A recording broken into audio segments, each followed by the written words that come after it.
यार आज की वीडियो में जितनी भी आपको आवाज़ें आ रही हैं पीछे बैकग्राउंड में प्लीज़ इग्नोर कीजिएगा, क्योंकि आपको पता है रमज़ान अफ्तारियाँ सहरियाँ ये वो चल रही हैं, तो बहुत सारे मेहमान आए होते हैं। च मेरी छोटी सी बेटी है, वो भी बोलती रहती है। तो वीडियो शुरू करने से पहले आप लोगों को भी बता दूं कि पीछे जितनी भी आवाज़ें आ रही हैं उनको इग्नोर करें, मेरी आवाज़ पर गौर करें। अस्सलाम वालेकुम ख़वातीन हज़रात, मैं हूँ आपका मेज़बान सुमैर। तो आज के नए प्रोग्राम में हम आपको खुश आमदीद कहते हैं। दोस्तों आज भी हमारे पास बहुत ज़बरदस्त किस्म की अपडेट्स हैं जिनको हमने डिस्कस करना है, लेकिन सबसे पहले हम बात करेंगे नाजिश जहांगीर के बारे में। तो दोस्तों सबसे पहले तो मैं आपको ये बताता चलूं कि जो भी खबरें आती हैं मैं पहले पूरी तरह से तहकीक करता हूं कि किसने लगाई हैं, और कभी ऐसे नहीं करता कि बस किसी ने कोई ऐसी खबर छापी है तो बस उसको देखा, या फिर मेरे रिसोर्सेज ने मुझे ये खबर दी है तो बस मैं ये पहुंचा दूं। मैं कोशिश करता हूं कि बहुत सारी जगहों पर तहकीक करूं, रिसर्च करूं और फिर आप तक ये खबर लेकर आऊं। नाजिश जहांगीर के बारे में आप सब ने सुना होगा, मैंने एक वीडियो भी बनाई थी जिसमें मैंने आप लोगों को बताया था कि एक एक्टर हैं जिनका नाम है असूद हारून। इन्होंने ये खबर दी थी कि मेरे से नाजिश जहांगीर ने करोड़ों रुपया खाया। मेरे साथ उन्होंने टाइम स्पेंड किया, मतलब मेरे साथ उनकी बड़ी अच्छी दोस्ती थी, लेकिन मेरे से करोड़ों रुपया उन्होंने बटोरा है। और अब मैंने उन पर केस इसलिए किया है कि उन्होंने मेरा 20 लाख रुपए और मेरी गाड़ी देनी है। जब मैंने उनसे ये गाड़ी और पैसे मांगे तो उन्होंने एक फार्म हाउस पर मुझे बुलाया और वहाँ पर अपने दोस्त के साथ मिलकर मेरी पिटाई भी लगाई और मुझे तशद्दुद भी किया। और उसके बाद मुझे ये कहा कि आइंदा अगर तुमने पैसे मांगे तो याद रखना इससे भी भयानक तुम्हारे साथ सलूक किया जाएगा। मैंने इन सारी चीज़ों को देखते हुए मैंने ये सोचा कि यार अब तो मुझे और आगे बढ़कर इसके खिलाफ जाना चाहिए। पहले तो मैं थोड़ा सा आपको बैकग्राउंड बता दूं कि इन दोनों के दरमियान है क्या, बेसिकली इन दोनों का ताल्लुक क्या है। इन्होंने एक ड्रामे में काम किया था LTN चैनल के लिए। उस ड्रामे के बाद इन दोनों के दरमियान दोस्ती अच्छी होगी। दोस्ती जब अच्छी होगी तो नाजिश जहांगीर उनसे कभी टिकट्स लेती रही, कभी दुबई में शॉपिंग करती रही। वो उनका कहना है, वो ये सारी चीज़ें करते रहे। उनको लगा कि नाजिश जहांगीर एक बड़ी स्टार है, इनके साथ मेरी दोस्ती होगी, मैं पैसे खर्च करूंगा तो मैं भी स्टार बन जाऊंगा। मुझे जहां तक लगता है, क्योंकि ऐसा ही होता है जब आप अपने से किसी बड़े स्टार के साथ दोस्ती करते हैं, उस पर पैसा खर्च कर रहे होते हैं, तो ऑब्वियसली यही सोच कर रहे होते हैं कि इसके साथ जब मेरी दोस्ती रहेगी तो मुझे भी काम मिलता रहेगा। लेकिन ऐसा ना हो सका। नाजिश जहांगीर पर जब वो पैसे खर्च करते रहे, होता रहा सब कुछ। और जब उन्होंने देखा कि अब तो ये मुझे लिफ्ट ही नहीं करा रही, मैंने पैसे देने बंद किए तो इसने मुझे लिफ्ट करानी बंद कर दी, तो उन्होंने क्या किया, इन पर FIR कटवा दी। FIR कटवाने के बाद नाजिश जहांगीर ने कहा कि जिस बंदे ने भी ये खबर लगाई है कि मैंने उनसे ये सब कुछ बटोरा है या पैसे लगाए हैं, ये खबर झूठी है। अगर किसी ने माफ़ी के साथ साथ उस खबर को डिलीट ना किया तो वो सख्त नताइज का सामना उसको करना पड़ेगा और उसके साथ साथ उसको भारी जुर्माना भी पेश करना पड़ेगा। मैं लीगल नोटिस लूँगी, मैं उसे छोड़ूंगी नहीं। खैर खबरें तो ना हटी और फिर ये खबर आ गई कि उनके अरेस्ट वारंट जारी हो गए हैं। अब जब ये खबर आई अरेस्ट वारंट के, तो लोगों ने कहा कि हो सकता है ये भी फेक खबर हो, क्योंकि नाजिश जहांगीर कहती हैं कि ऐसा तो कुछ हुआ ही नहीं है। लोग मेरा नाम लेकर, अभी पिछले दिनों वो शायद निदा यासिर के शो में आई थी आई थिंक, वहाँ पर आकर भी उन्होंने कहा कि मेरे फेम का, मेरे नाम को लेकर कोई फ़ायदा उठाना चाहता है। और उन्होंने कहा कि मैं तो जवाब नहीं देती, मतलब वहाँ पर वो बड़ी सीधी सादी बनी और उन्होंने कहा कि मैंने तो ऐसा कुछ किया ही नहीं है जिस पर मैं जवाब दूं। लेकिन जब अभी अरेस्ट वारंट जारी हुए तो फिर पता चला कि वो सब झूठ नहीं था, क्योंकि ये कोर्ट में पेश नहीं हो रही थी। और जब कोर्ट में आप पेश नहीं होते हैं तो आपके अरेस्ट वारंट जारी हो जाते हैं।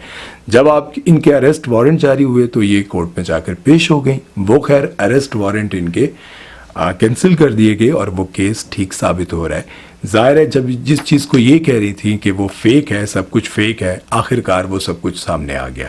तो मैं आपको ये बताना चाहता हूँ कि आपकी ज़िंदगी में भी बहुत सारे ऐसे लोग आते हैं जिन्हें आप देखकर ये समझते हैं कि यार इसके साथ मेरा ताल्लुक़ बन जाए, इससे मेरा रिश्ता बन जाए तो मैं कामयाब हो जाऊँगा। और उस लालच में जब आप पैसा खर्च करते हैं, देखिए एक तरफ तो हमने ये बात कर दी ना कि नाजिश जहांगीर ने पैसा लिया, खा लिया, लेकिन दूसरी तरफ हमें ये भी कहना चाहिए कि आप अपने मतलब के लिए जब किसी के साथ ताल्लुक़ बनाते हैं और उस ताल्लुक़ के बाद आपको कुछ हासिल वसूल नहीं हो रहा होता, तो फिर कसूर तो आपका है। आपने क्यों पैसा खर्च किया, आपने अपना पैसा क्यों दिया, आपने अपनी गाड़ी क्यों दी।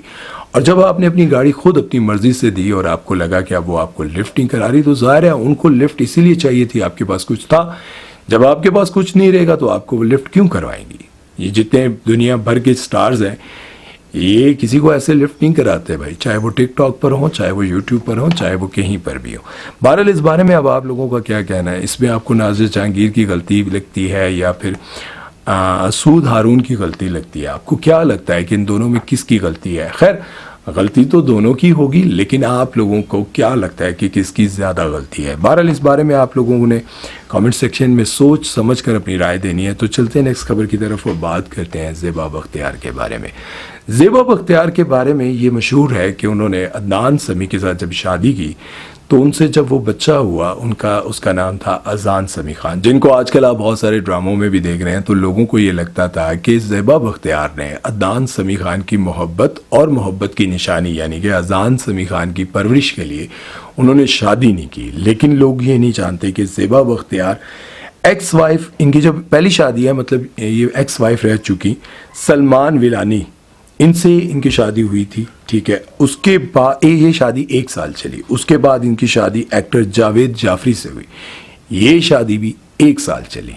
अब लोगों को यूँ लगता था कि इनकी शादी जो है वो सिर्फ और सिर्फ अदनान समी खान से हुई थी, लेकिन ऐसा नहीं है। फिर उसके बाद इनकी शादी हुई अदनान समी खान के साथ। अदनान समी के साथ इनकी शादी 3 साल रही और 3 साल के बाद इनकी शादी वो भी ख़त्म हो गई।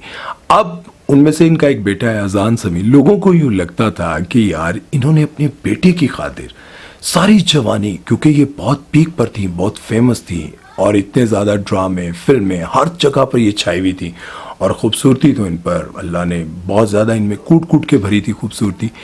अब इनको ये लगा, लोगों को लगा, लोग अक्सर इनके बारे में ये लिखते भी थे कि यार इन्होंने शादी इसलिए नहीं की बाद में क्योंकि ये अपने बच्चे की परवरिश करना चाहती थी। खैर, फिर जब इनसे अब ये पूछा गया कि आप अपने करियर की पीक पर थी, खूबसूरत भी थी, लोग आप पर मरते भी थे, आपने अपने बेटे की परवरिश की खातिर और अदनान समी की मोहब्बत में, मतलब ज़ाहिर है रिश्ता टूट गया था, तो आप उनकी मोहब्बत को भुला नहीं पाई और अपने बच्चे को, उनकी निशानी को पालने के लिए आपने अपनी जवानी बर्बाद कर दी, आपने शादी नहीं की।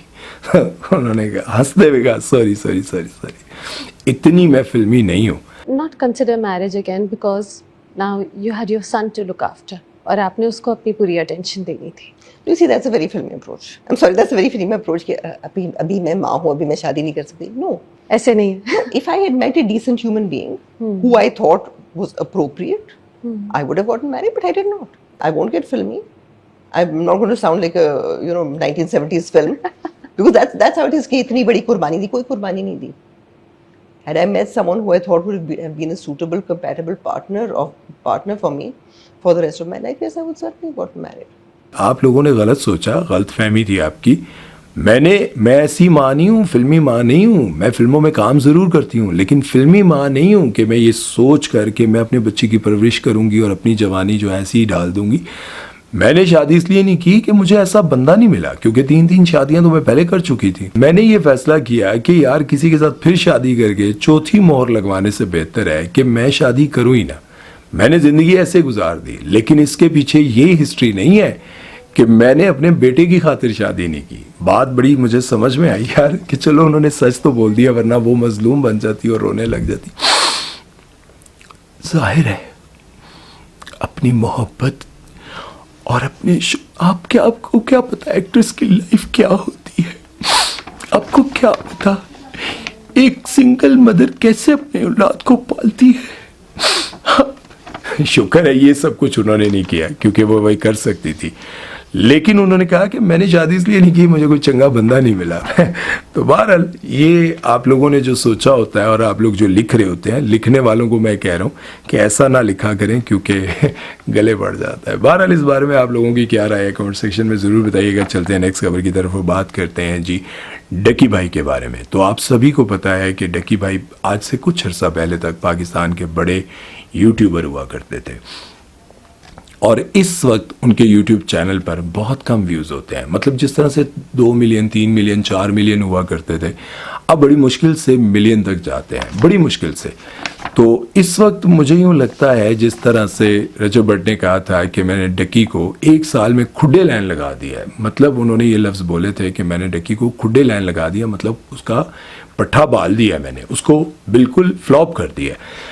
अब डकी को पहले लगता था, क्योंकि डकी के अंदर भी एक अलग से गुरूर था, वो भी बड़ी धमकियां देता था लोगों को, बड़ा कुछ करता था, लेकिन फिर अब उस पर जो टाइम चल रहा है ना, उसमें वो बड़ा डिप्रेशन में होगा। यकीनन होगा, जब मैंने भी जाकर उनका चैनल विजिट किया तो मैंने देखा यार कि व्यूज़ वाकई बहुत कम हो गए हैं। कहाँ 4 मिलियन, 5 मिलियन, कहाँ 1 मिलियन बड़ी मुश्किल से हो रहे हैं। तो सारे जितने भी लोग थे वो ट्रांसफ़र हो गए रजब भट्ट की तरफ। तो यहाँ पर मैं एक बात ज़रूर कहना चाहूँगा कि हर अरूज को ज़वाल है। जो लोग ये समझते हैं कि यार मैंने फ़लाँ को सपोर्ट किया, मैंने फ़लाँ काम किया, आज मुझ पर ये वक्त है। देखें, हो सकता है कल रजब के बाद भी कोई और आ जाए। इसी तरह से पाकिस्तान में क्या पूरी दुनिया में बहुत बड़ी बड़ी सेलिब्रिटीज़ गुजरी, लोग भूल गए, नाम तक भूल गए। आज के किसी यंगस्टर्स से पूछे ना आप, वहीद मुराद को जानते हैं? कहते ना सुने लेकिन तकिया नहीं। लेकिन वहीद मुराद वो सेलिब्रिटी थी कि जिसका एक नाम था, नदीम, मोहम्मद अली, बहुत सारे लोगों का आप पूछें, राजकुमार और ये वो। मतलब हम तो इस फील्ड से रिलेटेड है, हमें कोई ना कोई वीडियोस और कोई ना कोई रिसर्च करते हुए हमें बहुत सारे उन एक्टर्स का नाम सामने आता है। हम देखते हैं कि यार क्या रूज था उन लोगों पर यार, कि एक ही वक्त में हर जगह, हर सिनेमा में उनकी फिल्म लगी होती थी। और उस वक्त जब लोग सिर्फ जाते ही सिनेमा में थे और सिनेमा में टिकट्स लेने के लिए लोगों को 2-2 घंटे पहले आना पड़ता था, वो पीछे लाइन खड़ा होना पैना सी। वो रूज आज किसने देखा होगा यार? आज तो किसी के पास ऐसा रूज नहीं है। लेकिन ख़त्म हो गए, मट्टी का बना इंसान मट्टी में खाक हो गया, ख़त्म हो गया। और ये बात वाकई समझ आती है कि जिन मंजिलों के लिए, जिन चीज़ों के लिए हम दिन रात एक करते हैं, अच्छा बुरा सब करते हैं, वो मंजिलें हमें मिल जाती हैं, यानी कि घर, बिल्डिंग, सब कुछ मिल जाती हैं। लेकिन हमारे मरने के कुछ ही साल बाद हमारे बच्चों के बच्चों को हमारा नाम तक नहीं याद होता।